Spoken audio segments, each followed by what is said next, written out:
What if I told you that 85% of your financial success comes from your personality and your ability to lead, and only 15% comes from your technical knowledge?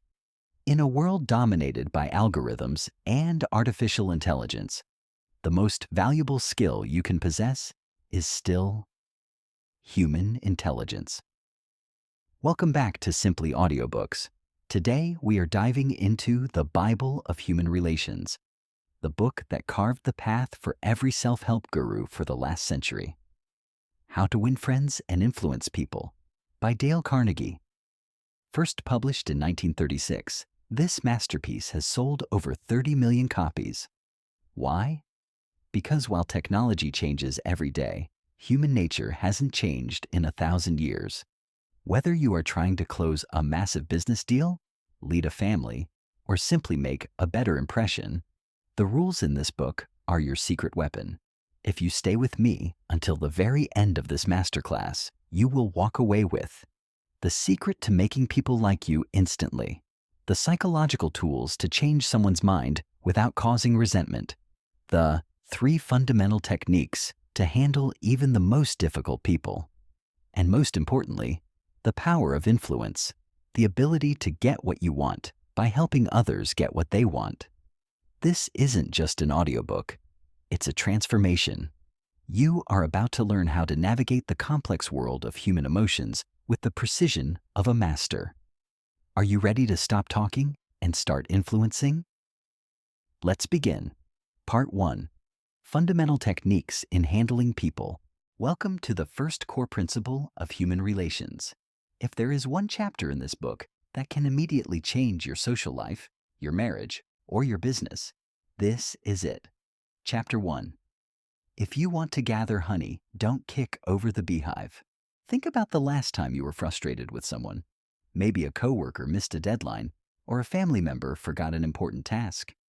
Your first instinct was likely to point out their mistake, to criticize them.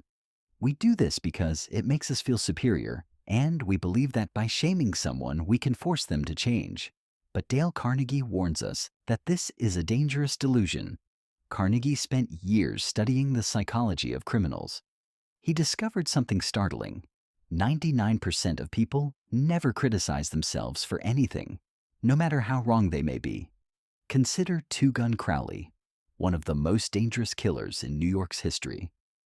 When he was finally cornered in a massive shootout, he wrote a letter. It didn't say, "I am a monster."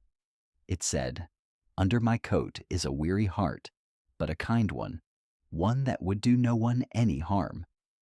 Even Al Capone, the legendary gangster, truly believed he was a public benefactor who was simply misunderstood. The core insight. When dealing with people, remember you are not dealing with creatures of logic, but with creatures of emotion, bristling with prejudices and motivated by pride and vanity. Criticism is a boomerang. It always returns to the sender.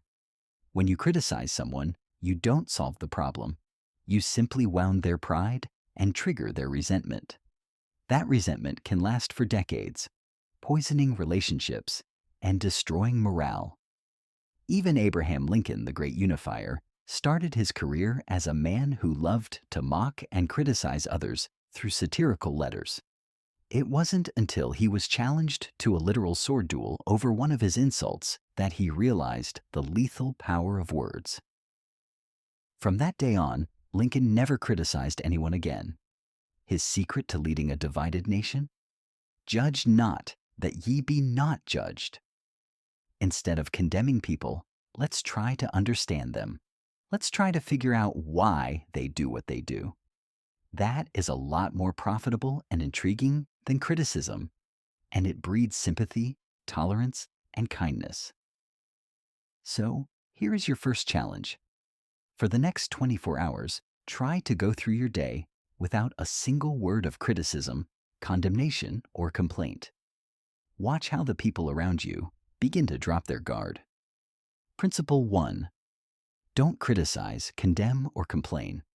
But if criticism is off the table, how do we actually get people to do what we want? The answer is the most powerful secret in human history. Let's move to Chapter 2, the big secret of dealing with people. There's only one way under high heaven to get anybody to do anything. Have you ever thought about that? Just one way. And that is by making the other person want to do it. This brings us to Chapter 2, the big secret of dealing with people. Every human being has a few basic needs: food, sleep, money, and health. But there is one longing, almost as deep and as imperative as the desire for food, that is seldom gratified. It is what Freud called the desire to be great. It is what John Dewey, America's most profound philosopher, called the desire to be important. It is the reason you want to wear the latest fashions, drive the newest cars, and talk about your brilliant children. It is the reason why some people become heads of gangs or CEOs of massive corporations. They want that feeling of being significant. Consider the story of Charles Schwab. In 1921, Andrew Carnegie paid Schwab a salary of $1 million a year.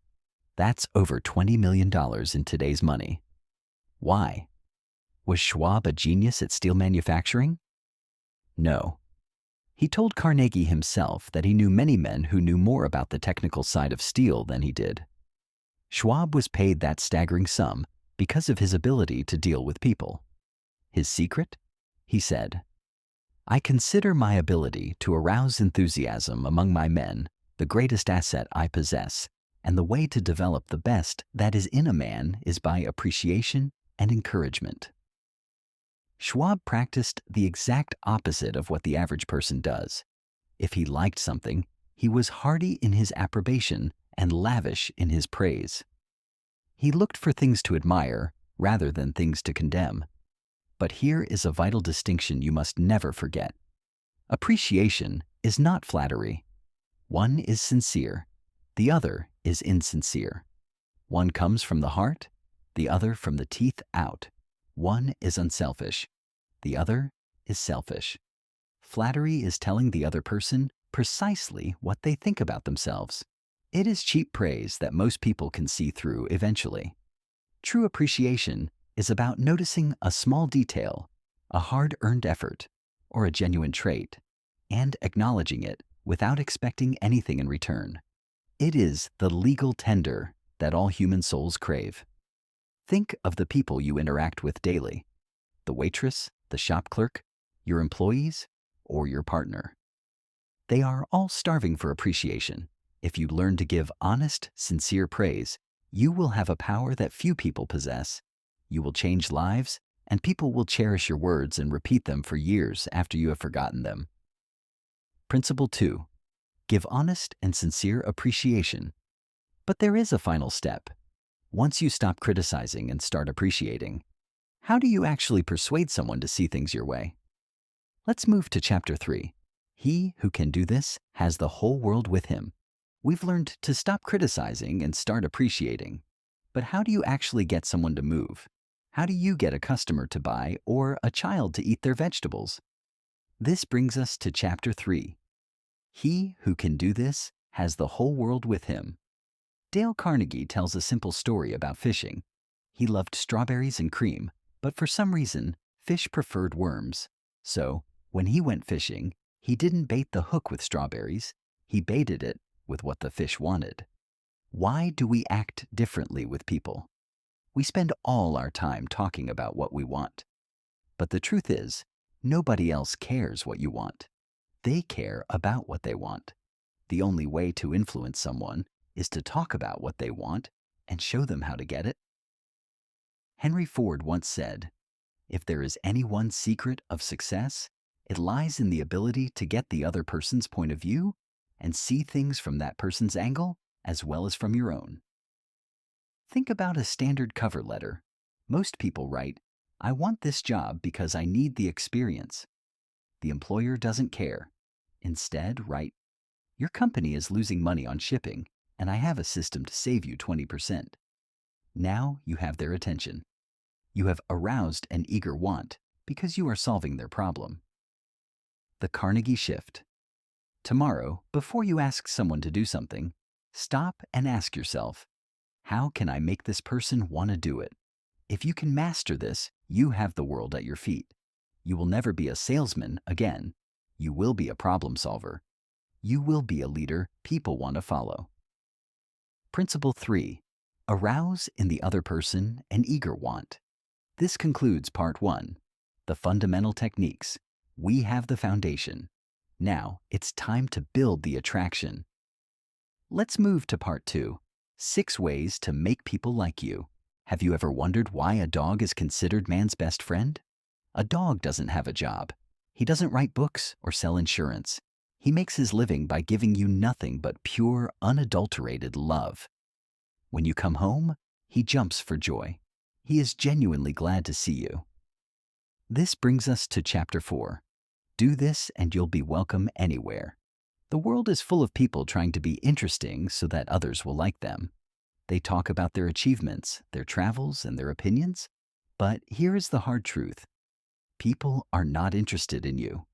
They are interested in themselves. Morning, noon, and after dinner. A study by a telephone company found that the most frequently used word in 500 telephone conversations was the personal pronoun I. It was used 3,900 times. When you look at a group photograph that you are in, whose face do you look for first? If we merely try to impress people and get them interested in us, we will never have many true, sincere friends. Friends, real friends, are not made that way. Napoleon tried it. In his last days at St. Helena, he said, "Even I, with all my power, have not been able to find a single friend." But look at the famous magician, Howard Thurston. He played to over 60 million people and made millions of dollars. His secret wasn't just his tricks, it was his attitude. Before he went on stage, he would say to himself, over and over, "I love my audience. I am grateful these people come to see me." He was genuinely interested in them. You can make more friends in 2 months by becoming interested in other people than you can in 2 years by trying to get other people interested in you. It's a simple shift, but it's the most powerful social tool in existence. Whether it's a waiter, a CEO, or a neighbor, ask about their lives. Listen to their stories. Principle 4. Become genuinely interested in other people. But showing interest is just the beginning. There is a physical signal, a universal language, that can win someone over before you even say a single word. Let's move to chapter 5. A simple way to make a good first impression. Actions speak louder than words, and there is one action that says, "I like you, you make me happy, I am glad to see you." It's the universal language of welcome. This brings us to chapter 5. A simple way to make a good first impression. Think about the people you've met who immediately made you feel at ease. It wasn't their clothes or their resume. It was their smile. Charles Schwab once told Dale Carnegie that his smile was worth $1 million. He wasn't exaggerating. Schwab's personality and his ability to make people feel appreciated were the primary reasons for his massive success. But there's a catch. We're not talking about a fake, mechanical, commercial smile. People see through that in an instant. We're talking about a real heartwarming smile that comes from within. You may be thinking, what if I don't feel like smiling? Carnegie has a very practical answer for you. Force yourself to smile. If you are alone, whistle or hum a tune. Act as if you were already happy, and that will tend to make you happy. A businessman in New York once decided to try this smile philosophy for just 1 week. He was a notorious grouch who rarely smiled at his wife or his employees. On Monday morning, he looked in the mirror and told himself, "You are going to wipe that sour expression off your face." He smiled at the elevator boy, the cashier at the cafeteria, and his coworkers. The result? By the end of the week, he was a happier man, his sales increased, and his marriage was transformed. The phone secret. Even over the phone, your smile comes through. Your voice changes. It becomes warmer and more inviting. This is why many top sales companies have mirrors on their desks to remind their callers to smile while they talk. A smile costs nothing but creates much. It enriches those who receive it without impoverishing those who give. It happens in a flash, but the memory of it sometimes lasts forever. Principle 5. Smile. But what happens after the first impression? How do you keep the connection alive? It turns out there is one sound that every person on earth considers the most beautiful music in the world. Let's move to chapter 6. If you don't do this, you are headed for trouble. What is the most beautiful sound in the world? Is it a symphony? The sound of waves? No. To any human being, the sweetest and most important sound in any language is the sound of their own name. This brings us to chapter 6. If you don't do this, you are headed for trouble. Think about Jim Farley. Jim never went to high school, yet by the time he was 46, he was the Postmaster General of the United States and the man behind Franklin D. Roosevelt's rise to the White House. How did he do it? Jim Farley could call 50,000 people by their first names. Whenever he met someone, he would ask for their full name, the size of their family, and their business. He tucked those details away, and the next time he saw them, even years later, he would shake their hand and ask about their wife or their kids by name. People were blown away. They felt important. They felt seen. Even the great Andrew Carnegie understood this. When he was a boy in Scotland, he caught a mother rabbit. Soon he had a whole nest of babies, but nothing to feed them. He had a brilliant idea. He told the neighborhood boys that if they went out and pulled enough clover to feed the rabbits, he would name the rabbits after them. The plan worked like magic. Carnegie carried this lesson into the world of business. When he wanted to sell steel rails to the Pennsylvania Railroad, headed by J. Edgar Thomson, Carnegie didn't just lower his price. He built a giant steel mill in Pittsburgh and named it the Edgar Thomson Steel Works. Guess who the Pennsylvania Railroad bought their steel from after that? Most people don't remember names for one simple reason. They don't take the time to concentrate and repeat the name until it's fixed in their mind. They make excuses about being busy. But if the President of the United States can find time to remember names, so can you. Whether you are a store clerk or a CEO, remembering a name is a subtle and highly effective compliment. Forgetting it or misspelling it is a cold signal that says, you don't matter. Principle 6. Remember that a person's name is to that person the sweetest and most important sound in any language. But once you've mastered the name, how do you keep the conversation flowing without doing all the talking? Let's move to chapter 7. An easy way to become a good conversationalist. Do you want to know the secret to being the most popular person in the room without having to say a single impressive thing?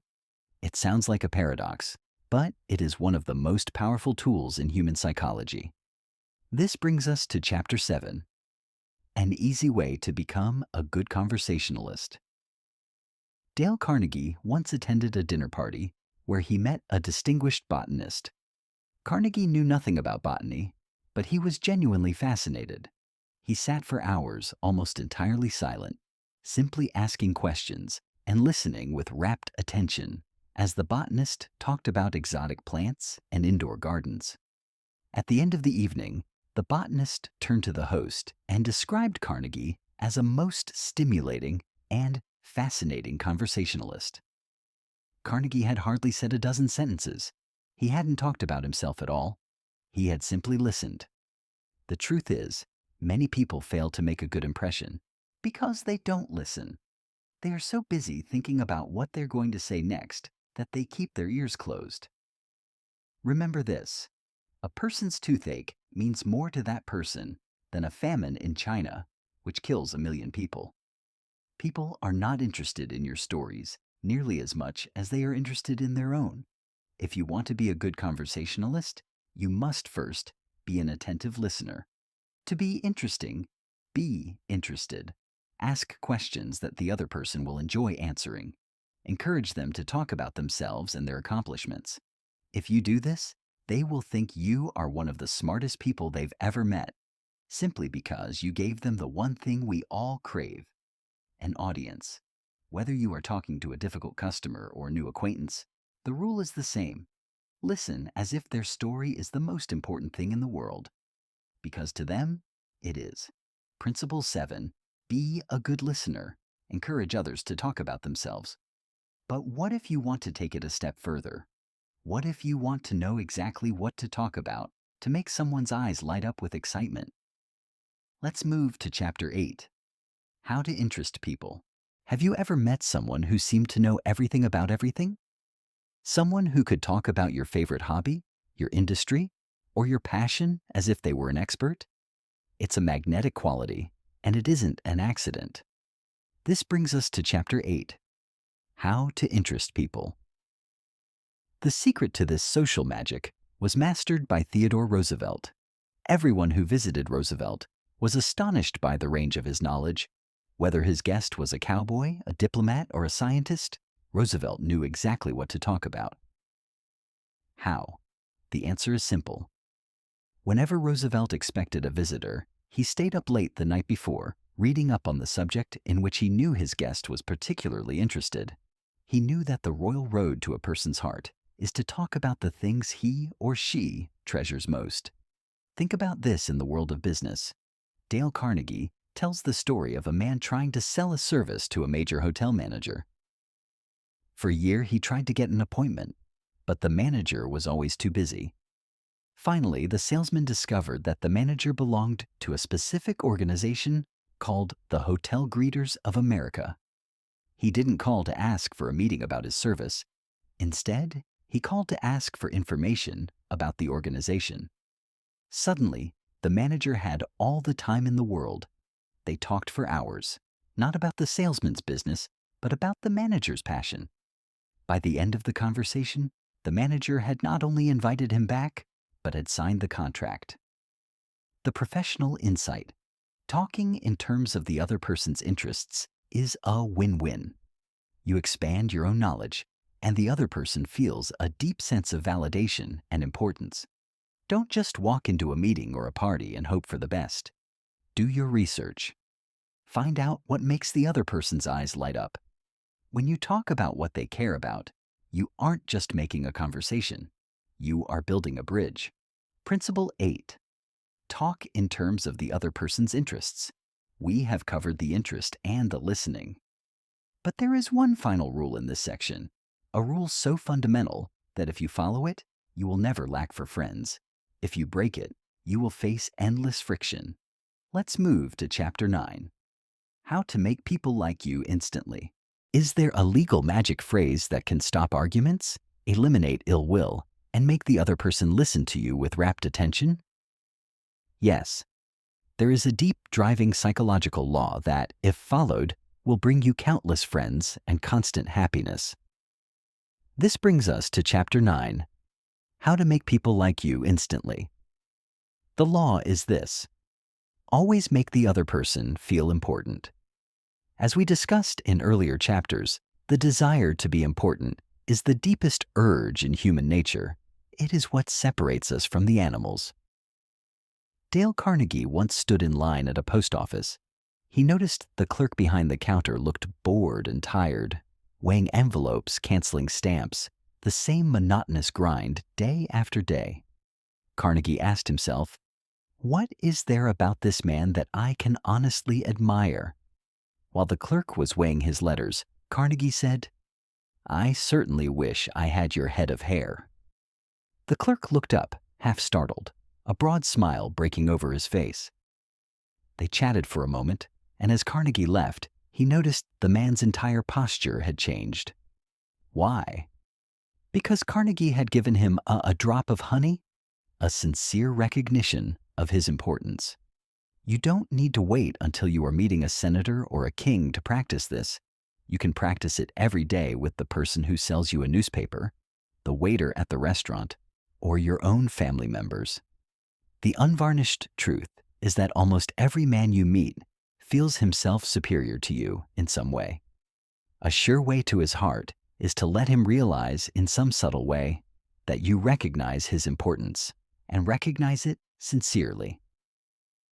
The universal rule, do unto others as you would have them do unto you. We want the approval of those with whom we come in contact. We want the recognition of our true worth. We want a feeling that we are important in our little world. When you give someone the feeling of importance sincerely and without expecting anything in return, you aren't just being polite. You are practicing the highest form of social intelligence. You are creating a world where people feel seen, valued, and connected. Principle 9. Make the other person feel important and do it sincerely. We have now covered the 6 ways to make people like you. You have the tools to attract, to listen, and to inspire. But what happens when interests clash? How do you handle a disagreement without losing a friend? Let's move to part 3. How to win people to your way of thinking. Have you ever won a verbal battle so thoroughly that your opponent was left speechless, only to realize later that they resented you more than ever? You won the argument, but you lost the person. In the world of influence, that is a total failure. This brings us to Chapter 10. You can't win an argument. Dale Carnegie once attended a banquet in London where a man sitting next to him told a joke based on a quote he claimed was from the Bible. Carnegie knew it was from Shakespeare. He corrected the man publicly. The man doubled down, insisting he was right. Carnegie's friend, a renowned Shakespearean expert, was sitting there and, to Carnegie's shock, sided with the man, saying, "You're wrong, Dale. He's right." On the way home, Carnegie was furious. His friend told him, "Yes, I knew he was wrong, but we were guests at a festive occasion. Why prove to a man he is wrong in front of everyone? Is that going to make him like you? Why not let him save face?" That night, Carnegie learned a lesson that changed his life. The only way to get the best of an argument is to avoid it. 9 times out of 10, an argument ends with each person more firmly convinced than ever that he is absolutely right. You can't win. If you lose it, you lose it, and if you win it, you lose it. Why? Because you have wounded the other person's pride. You have made them feel inferior. A man convinced against his will is of the same opinion still. Think about Patrick O'Hare, an Irish salesman who loved to argue. He would battle his customers over the quality of his trucks. He won every argument, but he didn't sell any trucks. It wasn't until he learned to keep his mouth shut and listen that he became a star salesman. The professional rule? When 2 people always agree, one of them is unnecessary. Welcome the disagreement as a chance to be corrected before you make a serious mistake. When you find yourself about to bark back a correction, stop. Control your temper. Listen first. Look for the areas where you both agree. If you can do this, you turn a conflict into a collaboration. Principle 10. The only way to get the best of an argument is to avoid it. But what if the other person is clearly wrong and you must point it out? Is there a way to do it without making an enemy? Let's move to Chapter 11, a sure way of making enemies and how to avoid it. If you could be sure of being right only 55% of the time, you could go to Wall Street and make $1 million a day. But if you can't be sure of being right even that often, why should you tell other people they are wrong? This brings us to Chapter 11, a sure way of making enemies. Telling someone you're wrong is a direct strike at their intelligence, their judgment, and their self-respect. It doesn't make them want to agree with you. It makes them want to strike back. You have closed their mind before you've even started your argument. As Lord Chesterfield once told his son, "Be wiser than other people if you can, but do not tell them so."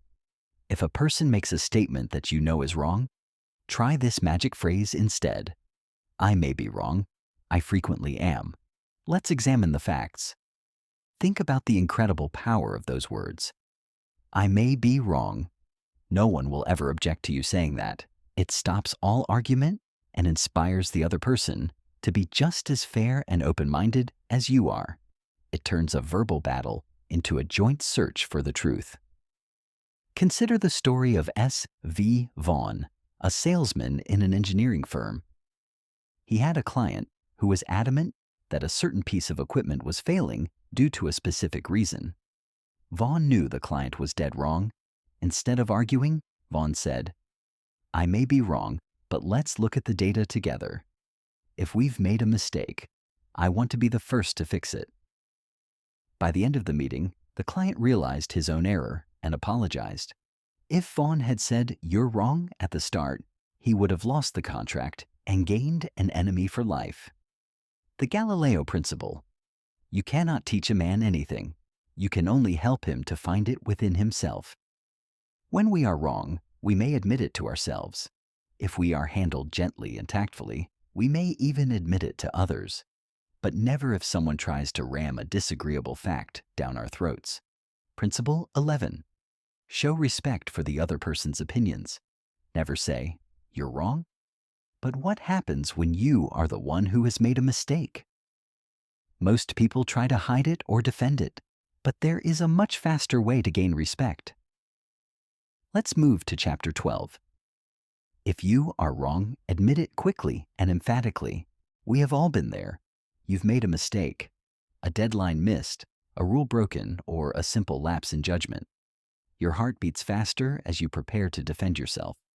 You start crafting excuses before the other person even speaks. But what if there was a way to turn that criticism into a compliment? This brings us to Chapter 12. If you are wrong, admit it quickly and emphatically.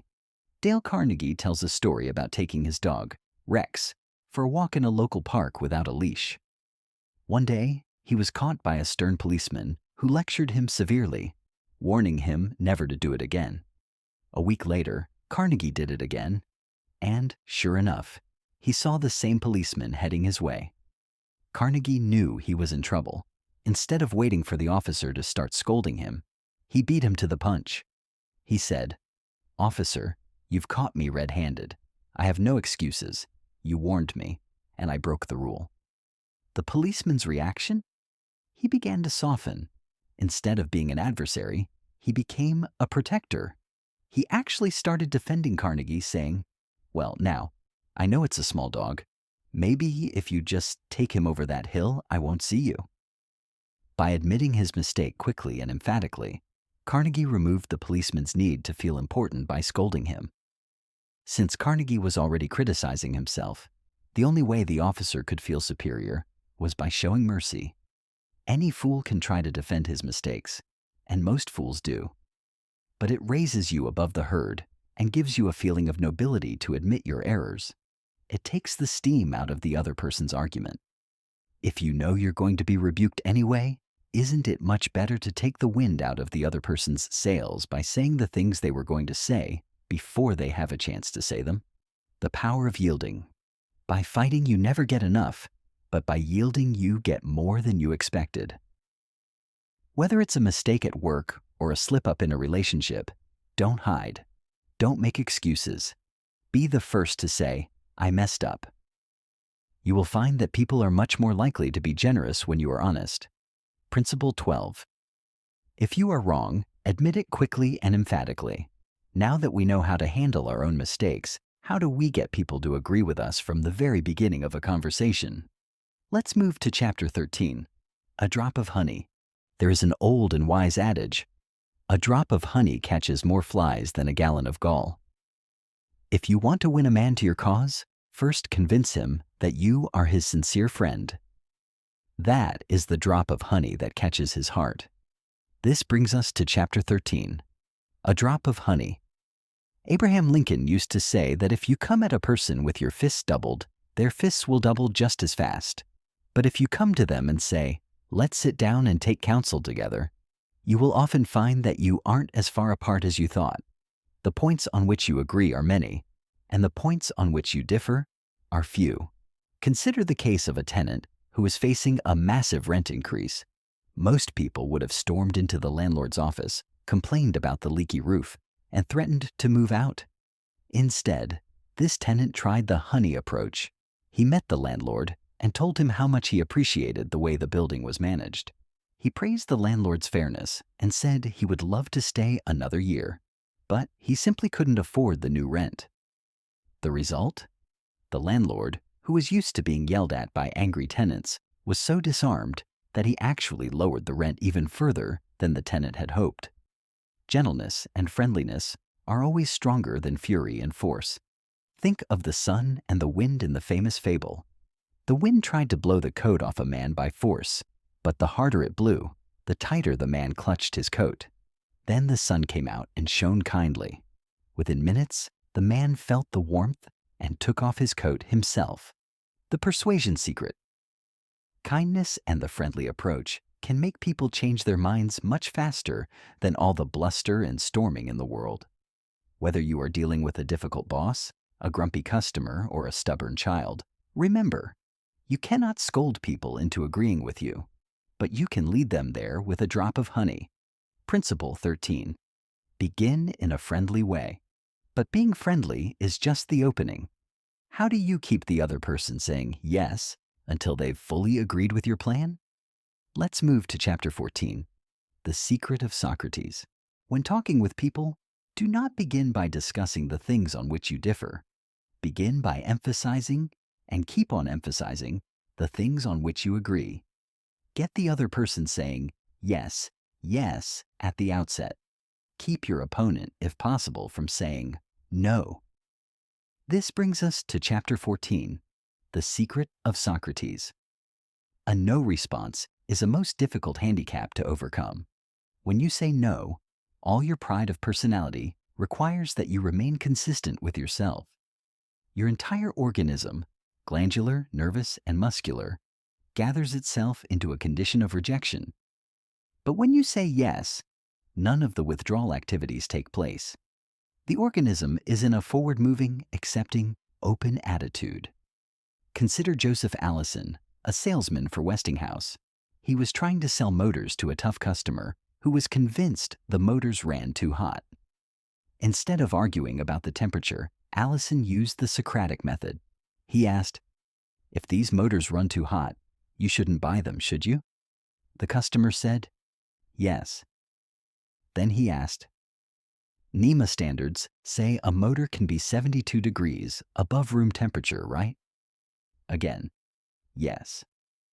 Allison continued asking questions that could only be answered with a yes.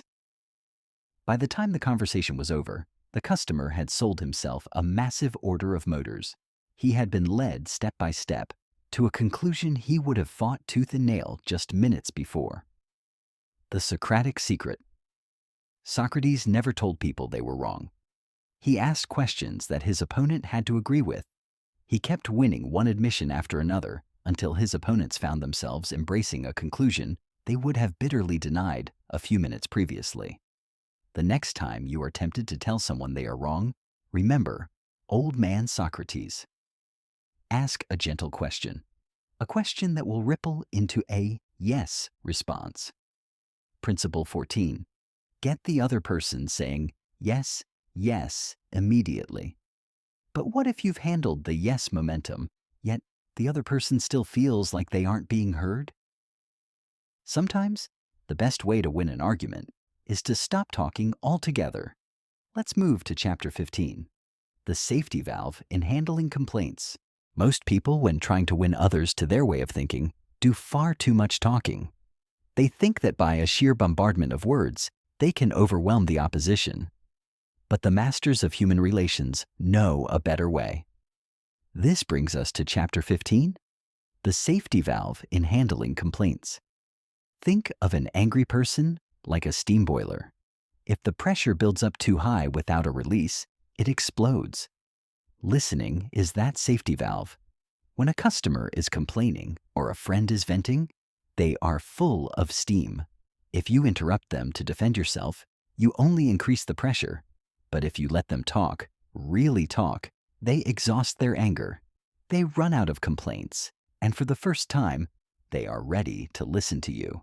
Consider the story of a large automobile manufacturer dealing with a disgruntled customer. The customer had written dozens of letters complaining about a lemon car. A representative was sent, not to argue, but to listen.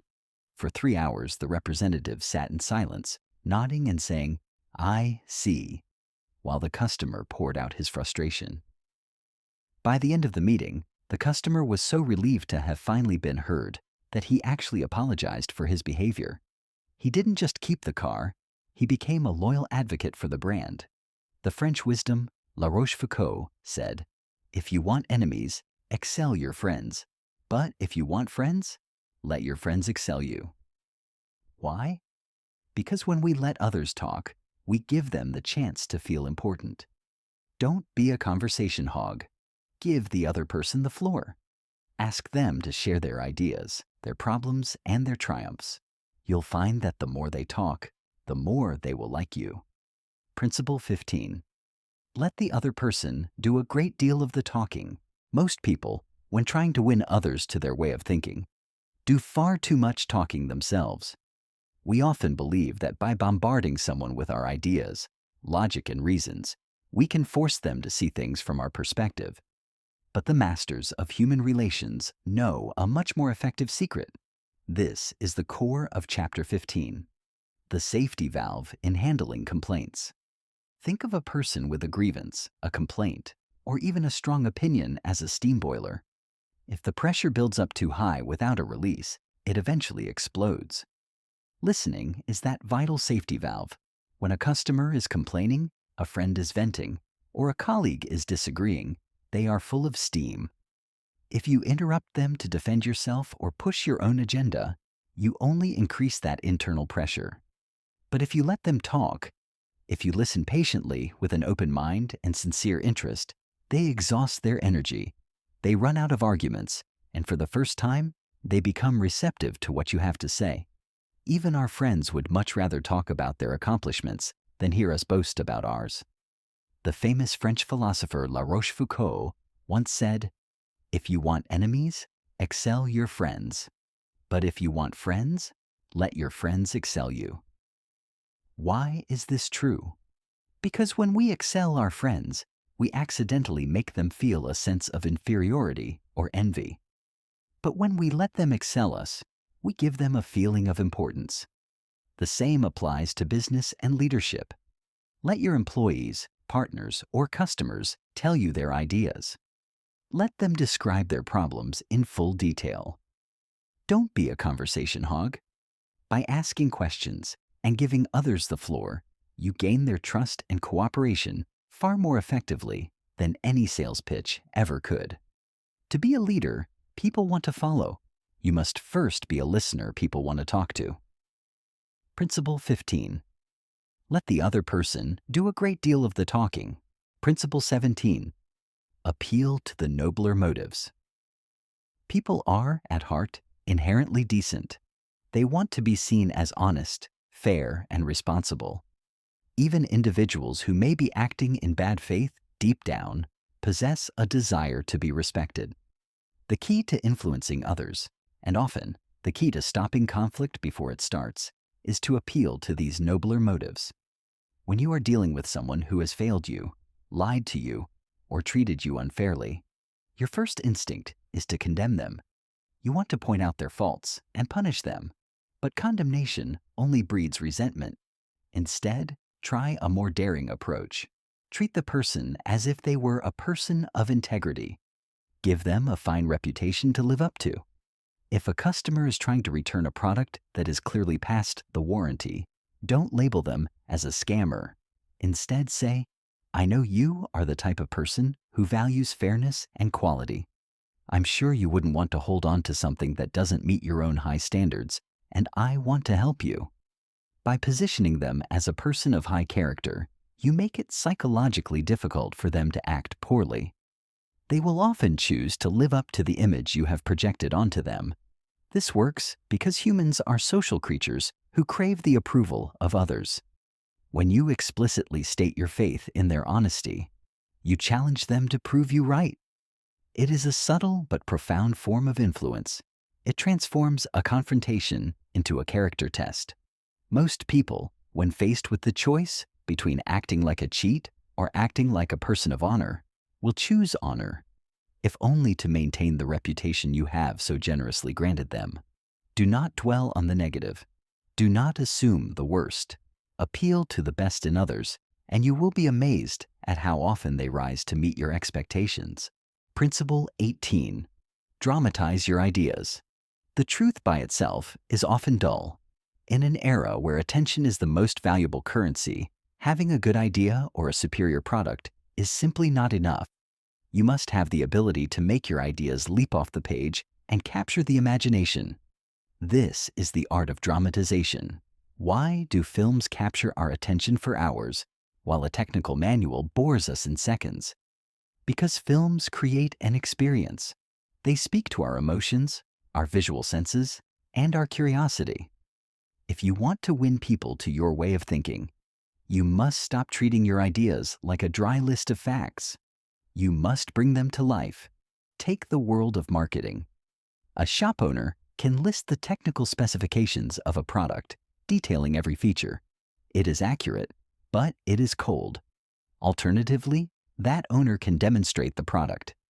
They can show a video of a screen protector surviving a high-impact drop, or share a story of a customer who avoided a costly repair. This is dramatization. It moves the idea from the head to the heart. Dramatization is not about being theatrical or dishonest. It is about putting your message in a form that is impossible to ignore. It is the difference between telling someone your product is good and letting them feel the quality for themselves. Whether you are pitching a new project to your team or presenting a proposal to a client, don't just state your case, stage it. Use stories, use visuals, use comparisons. Give your listener a picture they can see, a feeling they can grasp, and a result they can visualize. When you make your ideas vivid, you make them memorable. And when you make them memorable, you make them irresistible. Principle 19. Throw down a challenge. When nothing else works, when you have exhausted logic, sympathy, and even appeals to their finer nature, there is one final potent tool to ignite the human spirit: the challenge. People are not driven by money alone. If they were, the world's most successful professionals would all be the ones with the highest salaries, which is clearly not the case. The real drivers of human excellence are the desire to excel, the need to prove one's worth, and the thirst for a game worth playing. Charles Schwab, one of the greatest industrialists in history, once faced a problem with a factory supervisor who could not get his men to meet production quotas. Instead of scolding them, Schwab simply asked the night shift, "How many heats did you turn out today?" They said, 6. Schwab walked to the factory floor, wrote a large 6 in chalk on the floor, and left. When the day shift arrived, they saw the number and, wanting to prove they were better, produced 7. By the next morning, the night shift had written a 10 on the floor. The game was on. The factory soon became the most productive in the company, not because the men were paid more, but because they had been challenged. When you create a challenge, you stop managing people and start facilitating a game. You give them a target to aim for, a standard to exceed, and a result that allows them to experience the thrill of victory. This is the secret to leadership. Don't just assign tasks, assign challenges. When you frame a project as a hurdle to be jumped rather than a chore to be endured, you tap into the competitor within everyone. You give them a chance to show their talent and to feel the pride of accomplishment. If you want to motivate your team, or even yourself, stop looking for ways to coerce effort. Start looking for ways to invite greatness. Throw down a challenge and watch how quickly the status quo is shattered. Principle 20. Begin with praise and honest appreciation. It is significantly easier to listen to unpleasant things after we have heard some praise for our good points. Think of how a dentist administers an anesthetic before drilling a tooth. The patient still gets the drill, but the pain is deadened. The same principle applies to leadership and correction. When you need to change someone's behavior or point out a mistake, your natural instinct might be to jump straight to the correction. You feel that since the issue is obvious, it should be addressed immediately. However, if you open a conversation with criticism, you are essentially attacking the other person's self-esteem. The natural human reaction is to put up a shield, to defend, to deflect, or to resent. The master of human relations understands that before you can effectively correct, you must first connect. By beginning with honest, sincere appreciation, you build a bridge of trust.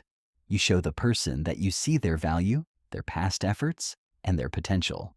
When they feel recognized and respected, they are far more likely to be open to your feedback. The most effective leaders avoid the word "but" when giving feedback, as it cancels out the praise that came before it. Instead, use the word "and." For instance, don't say, "You did a great job on the presentation, but the data was messy." Instead, try, "You did a great job on the presentation, and if we tighten up the data structure, it will be even more impactful." This is not about manipulation. It is about human psychology. When you start with praise, you are not lowering your standards. You are raising the other person's receptivity. You are creating an environment where improvement is seen as a shared goal rather than a personal judgment. If you want to influence someone without leaving a sting of resentment, start by acknowledging what they have done right. Build them up before you invite them to rise higher. Principle 21. Call attention to people's mistakes indirectly. There is a natural human tendency to point out errors as soon as they appear. If an employee makes a calculation error or a project is slightly off course, the leader often feels compelled to say, "You are wrong." But this bluntness, no matter how accurate, is a recipe for resentment. It bruises the ego and triggers a defensive response. When a person feels their intelligence or competence is under attack, they stop listening to the solution and start focusing on protecting their pride. The master of human relations understands that correction does not have to be an indictment. It is entirely possible to highlight a mistake without ever using the word "wrong." The secret is to call attention to errors indirectly. Consider a common scenario. You see a piece of work that needs improvement.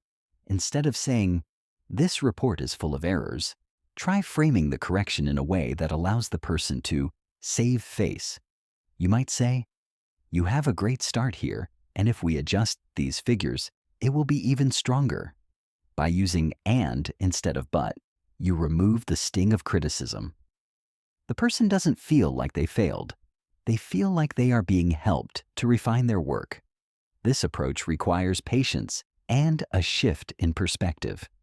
You must value the other person's self-esteem as much as you value the result.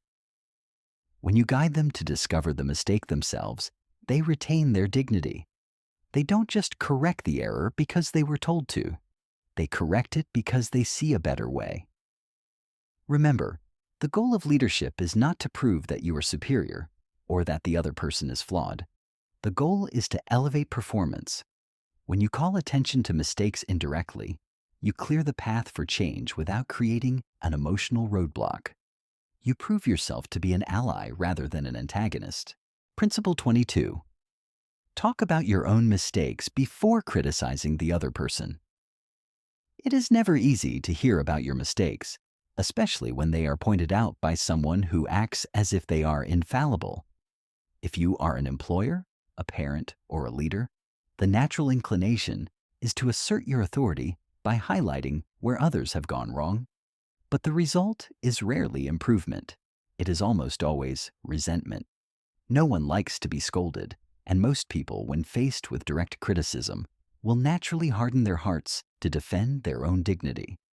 There is, however, a profound and simple way to disarm this defensiveness. Admit that you, too, are capable of making mistakes.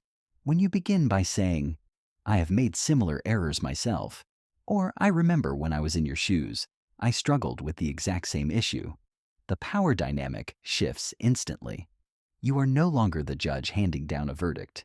You are a mentor sharing a lesson. You demonstrate that you are not immune to failure, which makes you human, relatable, and approachable. Consider the reaction of someone receiving feedback.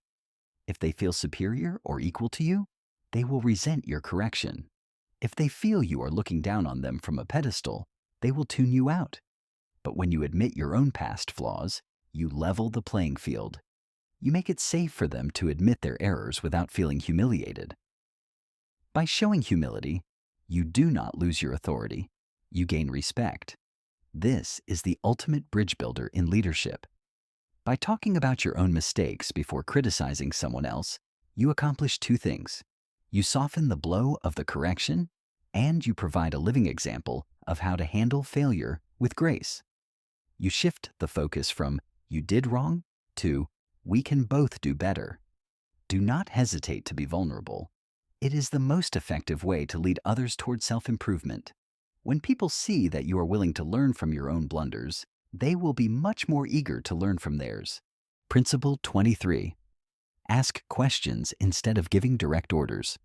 Most people, even those who consider themselves fair and open-minded, have a deep-seated resistance to taking orders. It is a fundamental human trait. Whether it is a boss to an employee, a parent to a child, or a spouse to a partner, a direct command, no matter how polite, often carries an implied authority that bruises the ego. It suggests that one person is the master and the other is the servant. When you give a direct order, you invite resistance. Even if the request is perfectly reasonable, the person receiving it may comply out of necessity, but they do so with a sense of resentment. They have been robbed of the chance to participate in the decision-making process. They are merely an executor, not a contributor. There is a far more effective approach. Ask questions. When you ask, "Do you think this would work?" Or, "What do you think about doing it this way?" Or, "Could we consider an alternative approach?" you transform a command into a collaboration. You treat the other person as an equal whose judgment you value. You invite them to think, to create, and to commit. Questions do something else that commands cannot. They stimulate creativity and cooperation. When you ask someone for their input, you give them a sense of ownership over the resulting plan. They are no longer carrying out your order. They are executing their idea. When a problem arises later, they are much more likely to fix it themselves because they feel responsible for the outcome. This is the hallmark of true leadership. It is not about asserting power. It is about empowering others. It allows people to correct their own mistakes, to save face, and to grow in confidence. It turns friction into momentum. Next time you are tempted to issue a command, pause. Rephrase your requirement into a question.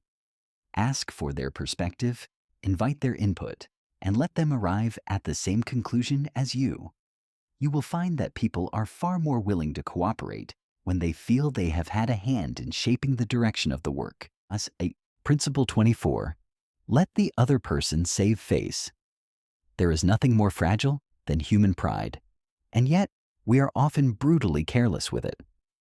How often have we ruined a relationship or destroyed a subordinate's morale simply because we felt the need to point out a mistake immediately, often in front of others, just to satisfy our own ego?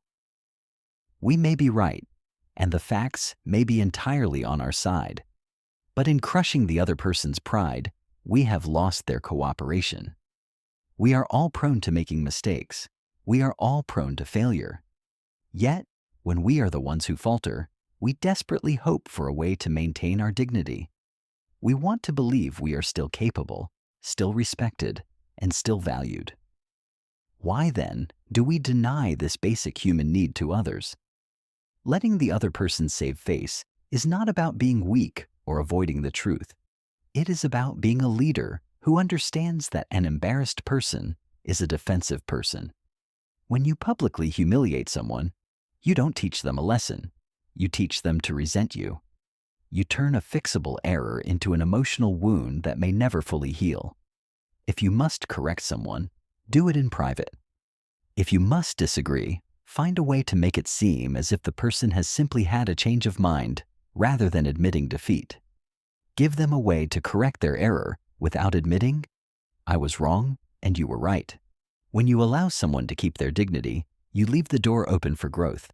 They will not only be more likely to fix the mistake, but they will also hold you in high regard for your kindness. They will recognize that you are not there to tear them down, but to lift them up. A true leader recognizes that their power is best used to build others, not to break them. Be mindful of their feelings, be gentle with their reputation, and remember, it costs you nothing to be considerate. but the returns on that consideration are immense. You win a loyal ally rather than an embittered adversary. Principle 25. Be hearty in your approbation and lavish in your praise. It is a curious human irony that we are often stingy with our praise while being generous with our criticism. We tend to wait for perfection before we offer a word of encouragement, mistakenly believing that praise is a reward to be earned only after the final, flawless result is achieved. But this is the surest way to stifle motivation. If you wait for the masterpiece to acknowledge someone's effort, you will likely wait in silence as the person loses heart and abandons the pursuit long before the finish line. If you want to influence behavior, you must focus on the progress, no matter how small. Be hearty in your approbation and lavish in your praise.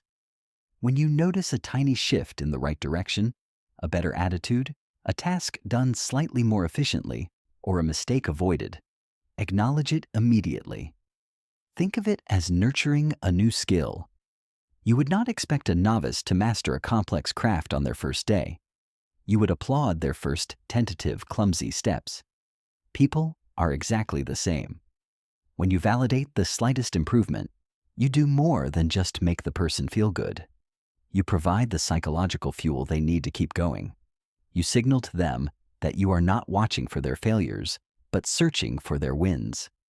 It is vital, however, to distinguish between insincere flattery and genuine appreciation. Flattery is manipulative. It is cheap, easy, and leaves a hollow feeling because the recipient knows it is not earned. But true, hearty appreciation is like sunshine to a plant. It promotes growth. People crave recognition even more than they crave financial reward. It is perhaps the most powerful, yet most underutilized motivator known to mankind. Do not wait for the finished masterpiece. Look for the first stroke of the brush. When you cultivate the habit of noticing the good, you become a catalyst for change. You do not just lead people, you inspire them to become the best versions of themselves. Principle 26. Make the fault seem easy to correct. When someone makes a mistake, whether it is a colleague, a family member, or a subordinate, the natural tendency is to dwell on the error. We often feel compelled to emphasize the seriousness of the situation to show that we are serious about performance. However, this is a grave tactical error. By highlighting the severity of a mistake, you often accomplish the exact opposite of your goal. You paralyze the other person. Fear of failure is the greatest enemy of progress. If you make a task or a correction seem difficult or insurmountable, you destroy the person's confidence before they even attempt to fix it. A masterful leader knows that the key to correction is to make the path to redemption appear short and manageable. When you assign a task, or when you need someone to rectify a blunder, phrase it in a way that minimizes the difficulty. Instead of saying, "This report is a disaster and it will take all night to fix," try saying, "You've done the heavy lifting here, and there are just a few small adjustments needed to make this perfect. It's a quick fix that will really sharpen the final result." This technique is not about being dishonest. It is about being a catalyst for action. When you make the fault seem easy to correct, you remove the emotional weight of the error. You tell the person, "I believe you are capable, and this is well within your reach." This subtle shift in framing changes the entire psychology of the moment. The person no longer feels like a failure. They feel like a problem solver who has been entrusted with a simple task. Remember, most people want to do well. They are already feeling the internal shame of having failed. They do not need you to increase that pressure. They need you to clear the path forward. By making the correction seem effortless, you grant them the psychological safety to try, to work, and to succeed. You turn a moment of potential discouragement into an opportunity for growth and reinforcement. Principle 27. Make the other person happy about doing the thing you suggest. In the world of management and leadership, the most effective influencers never rely on authority alone. They realize that people are naturally resistant to being pushed, but remarkably enthusiastic when they see a personal advantage. If you want to get someone to do something, whether it is a task, a change in behavior, or a new project, you must first answer the unspoken question in their mind: what is in it for me? Too often, we make the mistake of presenting our requests as burdens. We focus on what we need, what we want, and what we require. We frame the task as an obligation. However, the master of human relations turns this dynamic upside down. They frame the request as an opportunity that serves the other person's self-interest. They align their needs with the other person's desires. Think about your own life. You are far more willing to exert extra effort when you see that the outcome benefits your reputation, your career, or your personal growth. Others operate by the exact same logic. When you suggest an action, don't focus on your goal. Focus on the benefit they will gain. Is this task a chance for them to learn a new skill? Will it help them gain recognition? Does it save them time in the long run? This is the secret to getting cooperation without coercion. When you make the other person happy about doing the thing you suggest, you are not manipulating them. You are showing them how to get what they want while helping you achieve what you need. It is a symbiotic relationship. People will move mountains for you if they understand that, in doing so, they are moving themselves forward. Never present a task as a chore. Present it as a bridge to the result they value. When you successfully align your request with their personal motivations, the resistance vanishes and enthusiasm takes its place. It is the highest form of influence, the ability to help others help you while they help themselves. Principle 28. Make these principles a part of your daily character. You have now explored the core principles of winning friends and influencing people. You have seen that influence is not a weapon to be wielded for power, but a tool to be used for connection. However, there is a dangerous trap that many fall into: the trap of intellectual agreement. It is easy to nod your head and agree that these principles are sound. It is an entirely different matter to apply them when you are stressed, tired, or frustrated. Knowledge without application is merely entertainment. To truly master the art of human relations, you must move beyond understanding and into the realm of habit. This is where your journey truly begins. You must make these principles a part of your subconscious programming. Think of these principles as muscles. If you go to the gym once, you do not become an athlete. You must perform the reps day after day, week after week, until the movement becomes natural. You must practice the safety valve of listening even when you are tempted to interrupt. You must practice appealing to nobler motives even when you are dealing with someone who has wronged you. You must practice beginning with praise even when your natural instinct is to correct. Consistency is the secret ingredient of mastery. When you face a difficult client or a tense situation at work, do not reach for your ego. Reach for these principles. In the beginning, it will feel forced. You will have to consciously pause and remind yourself to be sympathetic, to ask questions, to give praise. That is normal. That is the feeling of growth. Over time, the friction will decrease. You will find that these responses become your default setting. You will no longer be trying to influence people. You will simply be a person who creates an environment where others feel heard, valued, and respected. And when that happens, influence will not be a chore. It will be your character. True mastery is not found in a single victory, but in the cumulative effect of small, consistent daily acts of kindness and professional integrity.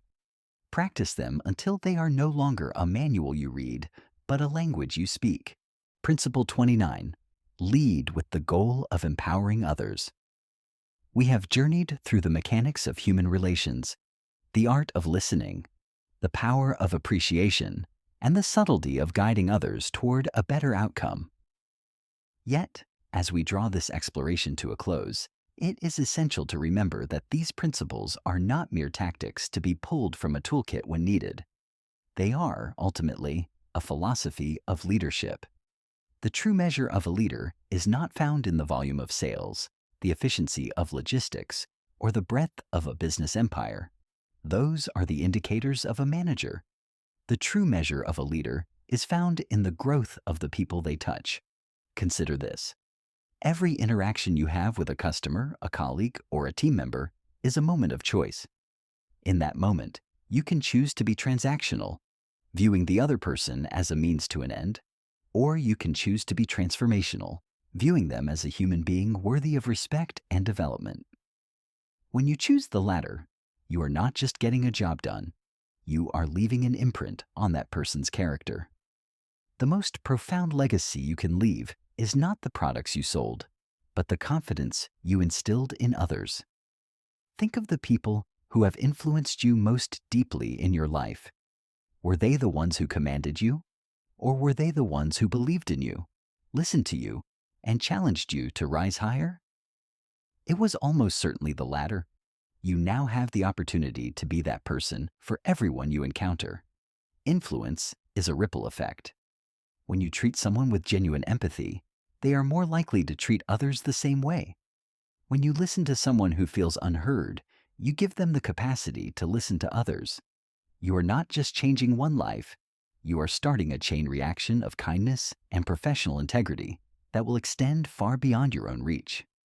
As you step forward, remember that leadership is a service. It is the commitment to make the world and the people within it slightly better than you found them. Use your influence not to control, but to empower. Use it not to prove your own worth, but to discover the worth in others. This is the ultimate goal of Jacques Nantam, to live in a way that enriches everyone you meet. Principle 30. Influence is not what you achieve. It is what you leave behind. We have explored the mechanics of human relations, from the power of a listening ear to the subtle art of guiding others toward success. Yet, the final and most important truth is this: influence is not a transaction. It is a legacy. When you apply these principles, when you listen with intent, praise with sincerity, and lead with empathy, you are not just winning an argument or closing a deal. You are shaping the fabric of your own character. Every person you interact with walks away slightly different because of how you made them feel. This is the ultimate long-term ROI of the human connection. In the fast-paced world of digital business, it is easy to become a cynic. It is easy to view customers as numbers and colleagues as obstacles. But the leader who chooses to see the human being behind the screen is the one who builds something that lasts. When you prioritize the person over the policy, you create a culture of loyalty that no algorithm can replicate.